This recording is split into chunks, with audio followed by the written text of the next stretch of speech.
저는 고등학교에서 한 15년 정도 교직 생활을 하면서 사회를 가르쳤던 교사입니다.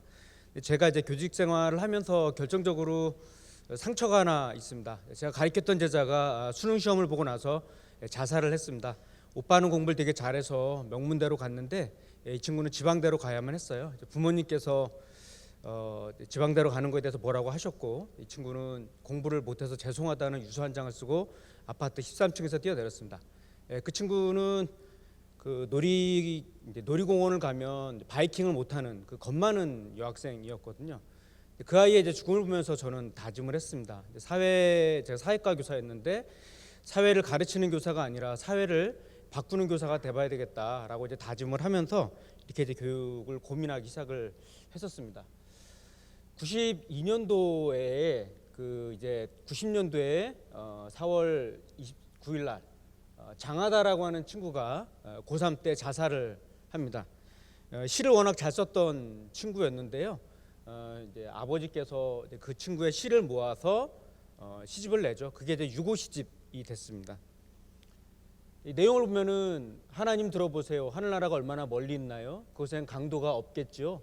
고3 시험 때 점수 뺏으러 달려든 칼든 강도는요. 여기는 너무 답답해요. 문학도 음악도 즐길 수 없는 고3 교실이거든요 라고 하는 이야기가 나와 있습니다. 아마 90년대 초반의 상황과 지금 꽤 많은 시간이 지났는데 과연 우리 한국의 현실이 얼마나 변화가 나타났는가라는 생각을 해봤을 때 여전히 우리에게 많은 숙제가 있는 것 같습니다. 그런데 만약에 고3 교실이었지만 왜 그는 본인이 좋아했던 문학과 음악을 다룰 수 없었던 것일까라고 한번 우리가 생각을 해봐야 되겠죠. 그러면 이러한 어떤 시대의 그 불행했던 일들을 다시 우리 아이들에게, 후배들에게 넘겨줘야지만 하는 것인가? 저는 이 질문이 우리에게 좀 필요하다고 생각을 합니다. 살만 칸이 쓴 그 칸 아카데미로 유명한 이 살만 칸이 쓴 책이 있습니다. 나는 공짜로 공부한다라고 하는 책이 있는데요. 당신은 커리큘럼은 표준화할 수 있지만 배움을 표준화할 수는 없다. 그 어떤 내도 똑같지 않다. 적극적인 배움, 주도적인 학습은 각자의 학생에게 언제 어디서 배울지 결정한 자유를 주는 데에서 시작한다. 전통적 교실에는 단 한 사람, 즉 교사에게서 나오는 단 하나의 속도만 존재한다. 스스로 속도를 조절하는 학습에서는 각자가 자신의 속도를 정한다라고 하는 이야기가 나와 있습니다. 역으로 한번 우리 공교육은 어떤가요? 아이들이 스스로 학습의 내용과 배움과 수준과 이런 것들을 선택할 수 있는 권리, 그런 것들을 우리가 보장해 주었던 적이 있었는가? 아마 우리들 각자가 받아왔었던 그 학교를 다시 한번 돌이켜 보면 주어져 있는 교육 과정에 우리들은 맞췄던 거죠. 내 자신이 갖고 있는 어떤 재능, 흥미 이런 것들을 학교에서 맞춰주지는 않았습니다. 학교가 아이들에게 맞출 것인가, 아이들이 학교에 맞출 것인가 라고 했을 때 우리의 교육은 그동안 후자였었던 거죠. 그런 의미에서 고교학점제는 어찌 보면 단순한 어떤 정책으로 보기보다는 근본적으로 우리 한국 교육의 어떤 패러다임을 바꿔야 되는 것이 아닌가에 대한 어떤 철학적인 고민, 지향점을 가지고 있다고 생각을 합니다. 그러면 이제 이 교육부가 제안했던 그 정의이죠. 진로와 적성에 따라 다양한 교과목을 선택 이수하여 누정학점이 기준에 도달하면 졸업을 인정받는 교육과정 이수 운영 제도라고 하는 것이 있어요. 하나는 진로와 적성이라고 하는 것들은 그동안 늘 문서에서만 나왔던 이야기들이었죠. 그리고 기껏해봐야 방과후 프로그램에서 우리가 일정하게 소화해냈었는데 이거를 이제 방과후 프로그램이 아니라 정규 교육과정 안에서 수업을 통해서 풀어가겠다라고 하는 의도가 하나 깔려 있습니다. 두 번째로는 누적학점이 기준에 도달한다라고 하는 것이 갖는 의미가 있습니다. 아시다시피 우리나라는 그 졸업 기준이라고 하는 것들이 출석 일수입니다. 그러니까 출석 일수의 3분의 2 이상만 하면 3분의 1만 결석하지 않으면 졸업이 되는 기준인 건데요. 전 세계적으로 이런 기준을 갖고 있는 나라는 대단히 드뭅니다. 학점제를 하던 졸업 시험을 보던 아니면 이제 그 이수 기준을 잡던, 이렇게 해서 다양한 방식으로 이 학생이 진급이나 졸업을 할 수 있는 자격이 있는가에 대해서 다각도로 확인을 하는 시스템인 건데, 우리나라는 어떻게 된 게 출석 일수만을 가지고 졸업 기준을 잡고 있다라는 지점에서 극단적으로 예를 들면 고등학교 아이들인데 구구단을 몰라도 자기 이름을 한자로 쓰지 못해도 졸업이 될 수 있는 어떤 엉덩이만 의자에 붙여놓고 앉아 있으면 졸업이 되는 이런 시스템인 거죠. 이런 것들은 이제 책임교육 관점에서 이것들이 과연 맞는 것인가에 대해서 근본적으로 질문을 던진다고 생각을 합니다. 아들과 아버지가 캠핑을 합니다.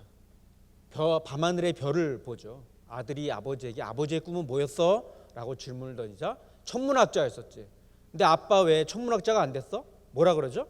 수학이 안 돼서 이렇게 나가는 거잖아요.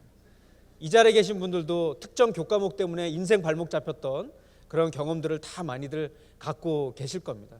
우리나라 시스템이 평균을 종합해서 내는 시스템이다 보니까 특정한 과목을 잘해도 특정한 과목을 못해버리면 평균이라고 하는 것들에 의해서 내 인생이 종말을 맞이할 수도 있는, 아마 이제 이런 것들, 평균의 종말이라고 하는 책도 있습니다만 그만큼 우리가 이제 평균적인 어떤 시스템을 갖고 있습니다. 이 평균이라고 하는 것들을 잡아내다 보면은 내 강점에 주목하기보다는 약점 때문에 내 인생이 정말 싫어지고 내 자신을 증오하게 만들어내는 이러한 어떤 시스템일 수도 있을 것 같습니다. 그렇다면 왜 고교학점제일까요? 저는 첫 번째로는 책임의 원리가 있다라고 봐요. 두 가지입니다. 하나는 아이들 스스로도 일단 책임이 주어집니다. 내가 이 교과목을 어쨌든 선택을 했으면 이 교과목에 제시했던 최소한의 성취 기준에 도달해야 되겠다라고 하는 이러한 어떤 스스로 책임을 져야 되는 것들이 훨씬 더 강해지는 거죠. 왜냐하면 기존에는 주어진 교육 과정을 그냥 내가 따라야만 했으면 그냥 내 선택권이 없었단 말이죠. 그렇지만 이제는 내가 선택을 했으면 거기에 따른 책임을 져야 한다. 두 번째, 그러면 아이가 일정한 성취 기준에 도달이 안 됐으면 그 아이를 무조건 유급시키고 졸업이 안 돼, 이런 것들이 고교학점제의 철학인 건가? 그렇지 않죠. 그 아이가 어쨌든 최소한의 성취 기준에 도달할 수 있게끔 어떻게 도와줄 것인가. 외국의 경우에는 그 교과목에 도달이 안 됐을 때 학교에서 어쨌든 이 아이들을 어떻게 도와줄 수 있을 것인가 라는 것들을 고민하는 시스템이 있고요. 그래서 대체제 내지는 대체 교과목을 이수를 하거나 아니면 재이수를 하게 해서 어쨌든 이 아이가 그 교과목을 성취할 수 있게끔 도와주는 시스템이 있습니다. 우리나라는 그동안 이런 시스템이 그동안 없었던 것이죠. 이런 것들에 대한 고민이 있고요. 두 번째로는 진로입니다. 우리나라의 경우에는 이제 진로의 핵심 원리가 수학이었습니다. 그러니까 수학을 잘하냐 못하냐에 따라서 문과 갈래 이과 갈래라고 하는 방식으로 우리가 이제 그동안 해왔었는데요. 과연 왜 수학이 진로 선택에 있어서의 핵심이 되어야만 하는가? 내가 정말 잘하는 교과목, 관심이 있는 이런 쪽에 보다 주목할 수는 없는 것인가에 대한 고민이 있는 거고요. 그 다음 이제 진로라고 하는 것들이 과연 학교 밖에 나가서 뭔가 체험을 활동을 하는 것만으로 충분한 거냐라는 거죠. 교육과정을 통해서 우리가 진로를 만나야 하지 않겠습니까? 세 번째로는 어쨌든 수포자라든지 영포자라든지 소위 M포자라고 하는 특정 교과목을 못해서 고생하는 친구들이 주변에 의외로 많이 있습니다.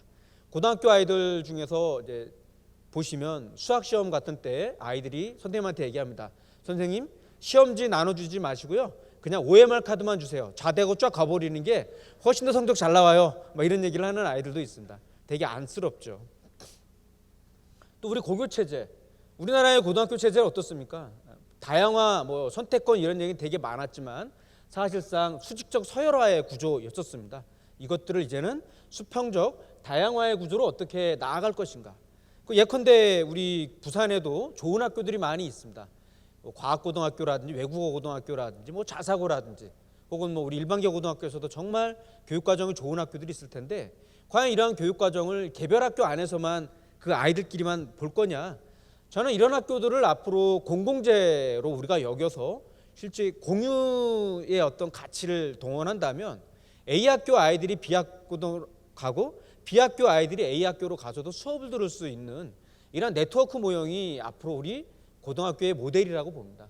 또 하나가 이제 미래교육이겠죠. 산업화 시대에 획일화되어졌던 이런 시스템을 표준화 시스템이 아니라 개별 맞춤형 교육으로 가야 되는데 이것이 구호로만 돌아가는 것이 아니라 정말 학교의 교육과정으로 이것들을 어떻게 구현해 나갈 것인가 상당히 도전적인 과제에 우리가 놓여져 있다. 또 하나는 자율성과 전문성입니다.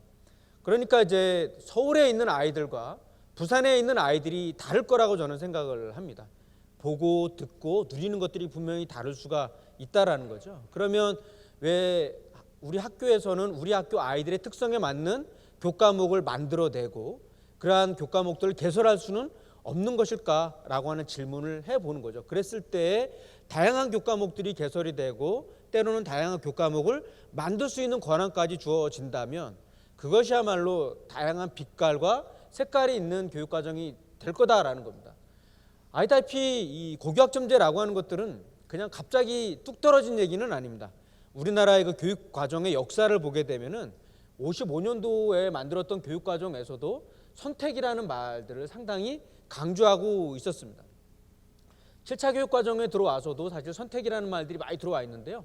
그러니까 우리나라의 그 교육과정의 역사에서는 사실은 교육과정 어떤 고교학점제의 정신과 철학이 스며 있었다고 봐도 과언이 아닙니다. 근데 이제 이것들이 대입제도라든지 이런 현실 때문에 문서상으로만 있었던 거지 삶과 실제로 작동이 안 됐었다고 봐야 될 것 같습니다. 제가 이제 경기도에 있는 일반계 고등학생들에게 질문을 던져봤습니다. 일반계 고등학교가 위기니? 또 하나의 질문. 너네 학교도 위기니? 이 질문 던졌습니다. 근데 일반계 고등학교는 위기인데 우리 학교는 위기가 아니야 라고 하는 아이들이 있더라고요. 그 학교가 어디인가 놀라워서 추적을 해봤습니다. 그랬더니 이 B학교 패러다임이었습니다. 이 학교는 교육과정을 통해서 아이들의 성장 스토리를 만들고요. 담배 몇 번 폈다고 그냥 잘라버리는 게 아니라요. 회복적 생활교육이라는 것들을 강조하고 있고 관계와 자치가 살아있었습니다. 그리고 정시에 주목하는 교육과정이 아니라 수시에 주목하는 교육과정을 통해서 가고 있었고요. 그 다음 학습 공동체가 살아있었고 다양한 평가 방식들을 쓰고 있었습니다. 그런데 이런 학교 아이들이 대학을 못 가냐? 더 잘 갑니다.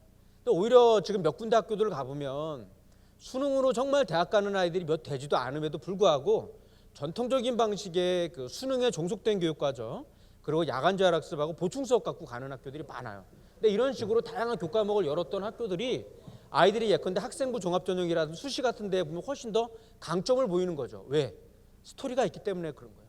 이런 스토리가 있는 아이들을 교육과정을 통해서 이제 만들어줄 필요가 있지 않을까라는 생각을 해보는 거죠. 지금 경기도 같은 데에서는 이미 22년도서부터 우리는 교육과정 전면을 하겠다라고 이미 선언을 하고 준비가 들어가 있습니다. 교육부에서도 22년도에서부터 가고 25년도부터 간다고 했는데 이때 25라고 하는 것들이 그러니까 그냥 소수의 학교만 가는 개념이 아니라 전면화가 된다라는 이야기로 우리가 받아들인다면 이 22년도라는 것들이 단순히 연구학교라든지 선도학교에만 해당되는 개념이 아니라는 거예요. 다만 이제 제도적으로 보강되어야 할 부분들이 있는 것을 25년도에 해결한다라는 것이고 사실상 22년도부터 가야 된다라는 것들을 의미하는 거고요. 그래서 진로교과 같은 경우에는 이미 이제 절대평가 개념이 이제 들어오고 있다라고 하는 거죠. 따라서 앞으로 진로교과부터라도 혹은 교양교과부터라도 다양한 교과목을 앞으로 열자라고 하는 부분들이 있고요. 이미 이렇게 이제 학점제의 연구, 준학점제라고 하는데요. 학점제의 길을 열어가는 학교들이 있습니다. 이런 학교들을 보면은 거의 70개에서 약 300개 이상의 교과목을 여는 학교들이 있고요. 소수의 아이들이 희망을 해도 교과목을 열립니다. 그리고 나중에는 이제 무학년으로까지 나아가고요. 그 다음에 이제 국영수 같은 경우에 2, 3학년 정도 되면은 국영수를 듣지 않고 아이들이 더 원하는 교과목에 주목을 더 하게 됩니다. 더 중요한 것은 기초 체력입니다. 단위 학교의 교육과정과 수업과 평가에 대한 어떤 핵심적인 고민들이 있더라라는 거죠. 그런데 숙제가 있습니다. 대입제도 아시다시피 이런 이제 안 되는 이유들이 엄청나게 많이 있을 수도 있는데 저는 길은 분명히 있다라고 봅니다. 첫 번째로는 우리 많은 지금 이미 고등학교를 어떻게 하면 살릴 수 있을 것인가에 대한 많은 정책들이 있는데 이런 정책들을 가능하면 고교학점제로 수렴을 해 나갈 필요가 있습니다. 예컨대 우리 대학이라든지 지역사회에 있는 많은 자원들과 연계를 해서 평생교육 프로그램하고 연계를 하면은 선생님들 갖고 감당이 안 되는 교과목들을 얼마든지 지역사회에 나가서 가능해질 수 있습니다. 두 번째가 학교 하나의 힘 갖고는 안 됩니다. 학교와 학교, 연대와 네트워크를 통해서 A 학교에서 감당이 안 되는 것들은 지역사회에서 함께 협력해서 나갈 수 있겠다. 그래서 이제 예컨대 앞으로 교육지원청의 역할 같은 걸 되게 강화해서 고등학교 영역들을 교육지원청에서 또 흡수를 해갖고 특성화해 나가는 작업들을 앞으로 도울 필요가 있겠다. 대신 학생 한 명 한 명에 대해서 주목을 하고 이 학생들의 고유성을 좀 주목해 줄 수 있는 아마 진로진학 상담교사의 역할이 되게 강화되어야 될 것 같아요. 아마 이런 진로 중심의 기반형을 만들 필요가 있다라고 보는 거고요. 우리 특히 교육부에서는 이제 앞으로 내신 절대평가 어떻게 해 나갈 것인가, 그리고 대입제도는 어떻게 해 나갈 것인가, 교사대 교육과정은 어떻게 또 바꿔 나갈 것인가, 아마 이제 이러한 어떤 여러 가지 제도적인 방식들을 고민해 볼 필요가 있을 것 같고요. 더 나아가서는 이 가치에 동의를 하는 많은 분들이 있어야 되겠죠. 이 가치에 동의를 하고 있는 선생님들, 학부모님들의 뜻을 모아서 힘들지만 어렵지만 이 길을 향해서 나아가야 된다. 이것이 바로 우리 아이들에게 넘겨줄 수 있는 최고의 자산이고 유산이다라고 하는 관점을 가지고 우리가 한 발 한 발 나아간다면 미래 교육은 먼 훗날에 있는 것이 아니라 지금 시작될 수 있다고 봅니다. 예, 감사합니다. 고맙습니다.